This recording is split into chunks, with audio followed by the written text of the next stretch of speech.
سبحانك لا علم لنا إلا ما علمتنا إنك أنت العليم الحكيم. قال الله تعالى في القرآن العليم من المؤمنين رجال صدقوا ما عاهدوا الله عليه صدق الله العليم. அல்லாஹ்வினுடைய மார்க்கத்திற்காக தியாகம் செய்த நபித்தோழர்களின் வரலாற்றில் இன்று பேச இருப்பது முஷப் இப்னு உமைர் ரலியல்லாஹு அன்ஹு அவர்கள். முஷப் மக்காவில் செல்வந்தர் குறைசி குடும்பத்தினுடைய வாரிசாக பிறக்கிறார். காலை ஒரு ஆடை, மாலை ஒரு ஆடை, 3 வேளையும் விதவிதமான உணவுகள் என்று செல்வ வசதிகளோடு வாழ்கிறார். அவர்களின் உள்ளத்துடைய தேடலில் அல்லாஹ்வினுடைய மார்க்கம் இணைகிறது. அர்கம் ரலியல்லாஹு அன்ஹு அவர்களினுடைய வீட்டில் நபி ஸல்லல்லாஹு அலைஹி வஸல்லம் அவர்கள் ரகசிய முறையில் அல்லாஹ்வினுடைய தீனை எடுத்து வைத்துக் கொண்டிருக்கக்கூடிய செய்தியை செவிமடுக்கிறார்கள். பிறகு அல்லாஹ்வினுடைய தீனை ஏற்றுக்கொள்கிறார்கள்.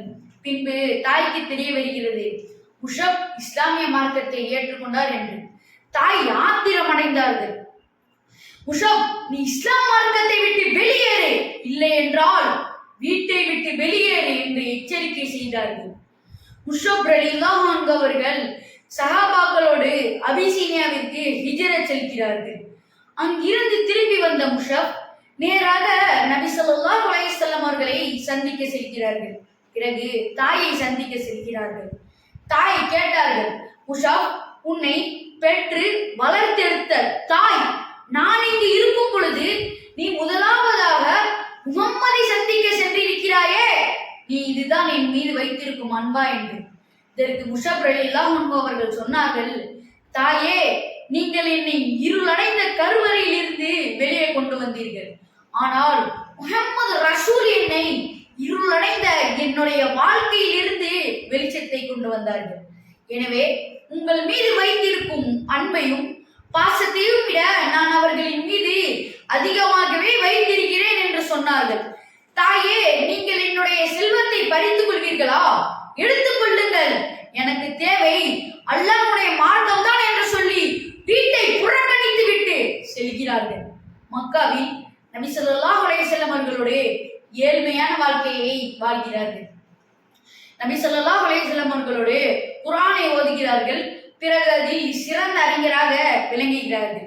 நபி ஸல்லல்லாஹு அலைஹி வஸல்லம் அவர்களை மதீனாவிலிருந்து அன்சாரி தோழர்கள் சிலர் சந்திக்க வருகிறார்கள். அகாபாவுடைய முதல் உடன்படிக்கை நடைபெறுகிறது. அங்கு வந்த தோழர்கள் அனுமதி கேட்டார்கள்.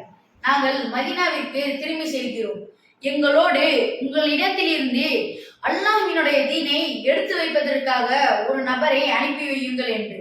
அதற்கு நபி ஸல்லல்லாஹு அலைஹி வஸல்லம் அவர்கள் அல்லாஹ்வினுடைய தீனை எடுத்து வைப்பதற்காக அனுப்பி வைத்த நபி தோழர் யார் தெரியுமா? யார் தெரியுமா? அவர்தான் முஷப் ரலியல்லாஹு அன்ஹு அவர்கள். மதீனாவை சென்றடைகிறார்கள்.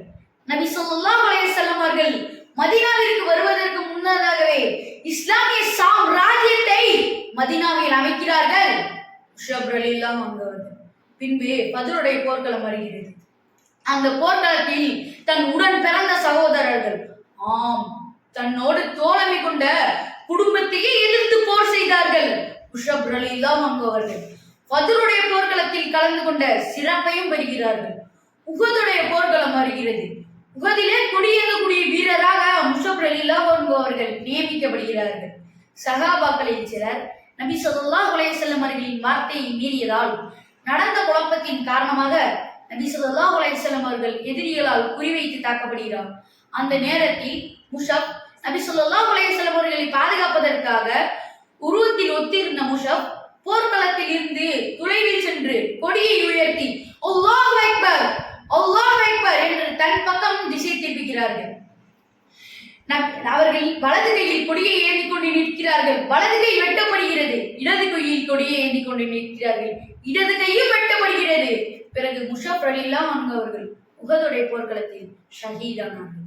இன்னா லில்லாஹி வ இன்னா இலைஹி ராஜிஊன். நபி ஸல்லல்லாஹு அலைஹி வஸல்லம் அவர்கள் மரணித்த முஷப்பை பார்க்கிறார்கள். கஃபனுடைய ஆடையை கொண்டு வர சொன்னார்கள். அவர்களின் தலையை மூடுகிறார்கள். கால்கள் தெரிகிறது. கால்களை மூடுகிறார்கள். தலை தெரிகிறது. கால்களை மூடுகிறார்கள். தலை தெரிகிறது. இக்தீர் என்ற சிறியை வைத்து போத்தி விடுங்கள் என்று சொன்னார்கள். நபி ஸல்லல்லாஹு அலைஹி வஸல்லம் அவர்கள் தொழுகை நடத்தி உஹதுடைய மலைச்சாரலில் நல்லடக்கம் செய்யப்பட்டது. கண்ணியத்திற்குரியவர்களே, யோசித்து பாருங்கள். இந்த சஹாபியின் வாழ்க்கையிலிருந்து நாம் கற்றுக்கொள்ள வேண்டிய பாடம். செல்வ வசதிகளோடு வாழ்ந்தவர், விதவிதமான பட்டு ஆடைகளை அணிந்து வாழ்ந்தவர், பல நறுமணங்களை சுமந்து வாழ்ந்தவர். அவருடைய மரணிக்கக்கூடிய தருவாயிலில் அவருக்கு கஃபனுக்கு கூட வழி இல்லாத நிலையில் மரணிக்கிறார்கள் என்றால் உஷப் ரலியல்லாஹு அன்ஹு அவர்கள் மார்க்கத்திற்காக அவர்கள் செய்த ஹிஜ்ரத், தியாகம், அர்ப்பணிப்பு நம்முடைய நாவுகளால் சொல்லிவிட முடியாது. நபி ஸல்லல்லாஹு அலைஹி வஸல்லம் அவர்கள் சொன்னார்கள், மினல் முஃமினீன ரிஜாலுன் ஸதகு மா அஹதுல்லாஹு அலைஹி. அல்லாஹ்விற்கு செய்த வாக்குறுதி நிறைவேற்றியவர்கள் என்று அல்லாஹ் தஆலா குர்ஆனில் சொல்லப்பட்டவர்கள் இந்த உஹதிலே ஷஹீதானவர்கள்.